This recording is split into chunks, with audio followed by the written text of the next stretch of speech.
নারীদের জন্য একটা সতর্কমূলক ভিডিও। ফাইনালি মনি ডিভোর্সটা হয়ে গেল, তাই না? এই নাও তোমার ডিভোর্স পেপার। আর আমার কাবিনের টাকাটা? হ্যাঁ, কাবিনের টাকা তো দিতে হবে 2 লাখ টাকা। এই নাও 2 লাখ টাকা। ফাইনালি তোমার আমার সম্পর্ক আজকে শেষ। আজকে তো তুমি মুক্ত হয়ে গেলা। তুমি তোমার মতো বাঁচবা, আমাকে আমার মতো বাঁচতে দিবা। আমাকে কল মেসেজ ফোন কিচ্ছু দিবা না। এই তোমার কি মনে হয় আমার আজেরা সময় যে তোমাকে কল দিয়ে আমি ডিস্টার্ব করব? এই শোনো, তুমি যে আমাকে ডিভোর্সটা দিছো না, এটার জন্য আল্লাহর কাছে লাখ লাখ শুকরিয়া করি। তোমার কাছে ডিভোর্সটা পেয়ে গেছি অবশেষে। আর তা না হলে এই ডিভোর্সটার জন্য কত নাটক করতে হতো আমাকে। আর যাই হোক, ভালো হয়েছে তুমি আমাকে ডিভোর্সটা দিছো।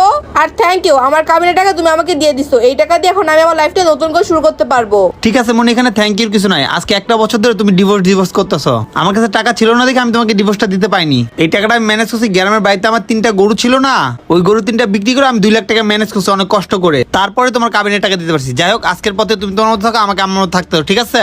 হ্যাঁ যাও যাও, তুমি এখান দাঁড়িয়ে থেকে কি করবা? আর শোনো, নিজের লাইফটা ভালোভাবে সেটেল করো। আর আমার লাইফটা আমি সেটেল করে ফেলবো। আর আমাকে নিয়ে ভাবনা আর টেনশন তোমাকে করতে হবে না, কারণ তোমার মতন ফকিন্নির সাথে থাকলে লাইফটা পুরো শেষ হয়ে যাবে, সাকসেস হবে না। আর তুমি এটা ভেবো না যে আমি আমার লাইফে কিছু করতে পারবো না। শোনো, তোমাদের ছেলেদের কাছে যদি 10টা অপশন থাকে না, তাহলে আমাদের মেয়েদের কাছে 100টা অপশন থাকে। কি বললা? 100টা অপশন? তুমি আমাকে ছোট লোক বলছো, গরিব বলছো, আমি মাইন্ড করিনি, কিন্তু 100টা অপশন মানে এটা তো আমি বুঝলাম না। এটা কি আমাকে একটু বুঝায় বলবা? মানে হচ্ছে আমাদের মেয়েদেরকে ছেলেদের খুঁজে বের করা লাগে না, ছেলেরা আমাদের মেয়েদেরকে খুঁজে বের করে। আমাদের মতন মেয়েদের পিছনে হাজার হাজার ছেলেরা লাইন মেরে পড়ে আছে, তাদেরকে আমরা পাত্তাও দেই না। আমার যে কোন ভূত মাথায় চাপ ছিল না, তোর মতন ফকিন্নের সাথে রিলেশন করে আমার বিয়ে করছিলাম, আর এটার জন্য সারা জীবন আমাকে আফসোসই করতে হবে। আর যাই হোক, ডিভোর্সটা তো আমি পেয়ে গেছি, এবং কি কাবিনের টাকাটাও পেয়ে গেছি। তুই শুধু আমার 2টা বছরই নষ্ট করছিস, বুঝতে পারছিস? তাই না? এই নির্লজ্জের মতন হাসতেছিস কেন এইভাবে? আচ্ছা, তোর কি লজ্জা করতেছে না? তুই কেমন পুরুষ, তোর বউ তোকে ছেড়ে দিতেছে? কাপুরুষ কোথাকার। হাসতেছি কেন জানো?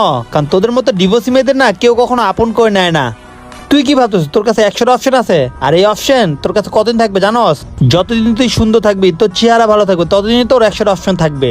আর যখন তোর সৌন্দর্য শেষ হয়ে যাবে, তোর দেহ নষ্ট হয়ে যাবে না, পানির সাথে ধুয়ে যাবে, তোর 100টা অপশনও চলে যাবে। কারণ আমি একজন পুরুষ মানুষ, আমি পুরুষদের মনুষ্যত্ব বুঝি। শোন মনি, তুই অনেক একটা বড় ভুল করলি আমাকে ছেড়ে দিয়ে। কারণ আমি তোকে মন থেকে ভালোবাসতাম, কিন্তু তুই আমাকে না টাকাকে আর পরপুরুষকে ভালোবাসতি। আর তোদের মতো মেয়ে না ভালো খুঁজতে গিয়ে খারাপটা পেয়ে যায়, বুঝতে পারছস? ভালোটা খুঁজতে গিয়ে খারাপটা পাস, আর ভালোটাকে তোরা অবহেলা করস। শোন মনি, তুই না যেই ছেলের জন্য আমাকে ছাড়ছস না, ওই ছেলে তোকে কখনো ভালোবাসবে না, এমনকি তোর সাথে জীবনে থাকবেও না। মনে রাখিস কথাটা, তো কথাটা মাথায় ঢুকা রাখিস। এটার জন্য তুই সারা জীবন আফসোস করবি। সেদিন আমি দেখবো তোর এই সৌন্দর্য আর তোর এই অহংকার কোথায় থাকে। তো গুড বাই, ভালো থাক। আচ্ছা রে ভাই, তুই যা, তুই আমাকে জ্ঞান দিস না। তোর সাথে আমার ডিভোর্স হয়ে গেছে, আর আমার লাইফের ভালো কিছু আমি নিজেই বুঝতে পারবো। যা, গুড লাক। যত সব শুধু শুধু আমাকে জ্ঞান দেয়া গেল। আমার কি, আমি আমার কাবিনে 2 লাখ টাকা পেয়ে গেছি। এই টাকা দিয়ে আমি আমার নতুন বয়ফ্রেন্ডের সাথে লাইফটা এনজয় করবো। আরে মেহেদি এখনো আসতেছে না কেন? ওকে খুশির খবরটা বলতে হবে তো। কি ব্যাপার মনি, এত আর্জেন্ট ফোন দিলে আমাকে এখানে আসার জন্য? কি সমস্যা তোমার? একটা সুখবর আছে, এই জন্য এখানে আসতে বলছি। সুখবর মানে? কি সুখবর? এই নাও ডিভোর্সের কাগজ। ডিভোর্স মানে? বুঝলাম না, কার ডিভোর্স? কিসের ডিভোর্স? আরে পাগল, আজকে নয়ন আমাকে ডিভোর্স দিছে, এবং দেখো সাথে আমাকে কাবিনে 2 লাখ টাকাও দিছে। কি, তুমি তোমার হাজবেন্ডের সাথে ডিভোর্স নিয়ে নিছো? আরে হ্যাঁ, আর এইভাবে অবাক হওয়ার কি আছে? তুমি তো খুব ভালো করে জানো আমি নয়নকে একটু ভালোবাসি না, আমি তো মন থেকে তোমাকে ভালোবাসি। হ্যাঁ আমি জানি, কিন্তু তোমার ডিভোর্সটা নেওয়ার একদমই উচিত হয় না। কেন? তুমি ভালো করে জানো যে আমি চাকরি বাকরি করি না, তোমার হাজবেন্ডের টাকাই আমরা চলি। তোমার হাজবেন্ড টাকা না দিলে আমিও চলতে পারবো না, তুমিও চলতে পারবে না। আর তুমি ভুল করে তাকে ডিভোর্স দিয়ে দিছো, আমি এখন চলবো কিভাবে?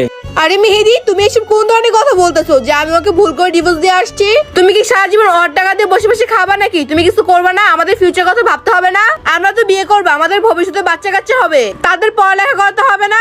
এই 2 লাখ টাকা আমি আমার কাবিনে নিয়ে আসছি, এই 2 লাখ টাকা রাখো, এটা দিয়ে ভালো বিজনেস শুরু করো, যেখানে আমাদের লাইফ সেটেল হয়ে যাবে। এই মনি, কি বলো? এই 2 লাখ টাকাতে কি ব্যবসা করবো? এই যুগে তো 20 লাখ টাকা তো ব্যবসা হয় না। মানে তুমি এখন কি বলতে চাচ্ছ মেহেদি? সোজাসুজি বলো। সোজা কথা কি, আমি বিবাহিত মেয়েকে বিয়ে করতে পারবো না। তুমি যা ইচ্ছা তাই করতে পারো। যে হাজবেন্ডকে ছেড়ে দিচ্ছে, সে কয়দিন পর আমাকে ছেড়ে দিবে না, এটা কোনো গ্যারান্টি আছে? মনি, এই নাও তোমার ডিভোর্স লেটার। আমি চলে গেলাম, এখানে আমার ভালো লাগতেছে না। তো ভালো থেকো, গুড বাই। আরে মেহেদি দাঁড়াও, মেহেদি। শিট, এটা আমি কি করলাম? নয়ন কত ভালো একটা হাজবেন্ড ছিল, ওকে আমি ডিভোর্স দিতে বাধ্য করলাম। বন্ধুরা, কথায় আছে না, নাঙ্গের আশা কইরা ভাতারের ভাত চাঙ্গে। এরকম ভুল আপনারা কেউ করবেন না। মা বোনদেরকে বলতেছে অবশ্যই সেফ থাকবেন, কারণ যারা একবার বিয়ে করে তাদেরকে কেউ আর বিয়ে করতে চায় না। তো ভিডিওটা ভালো লাগলে লাইক শেয়ার কমেন্ট করতে ভুলবেন না, এবং আমাদের পাশে থাকবেন। ধন্যবাদ সবাইকে ভিডিও দেখার জন্য। নতুন কেউ থাকলে আমাদের ফলো করতে ভুলবেন না।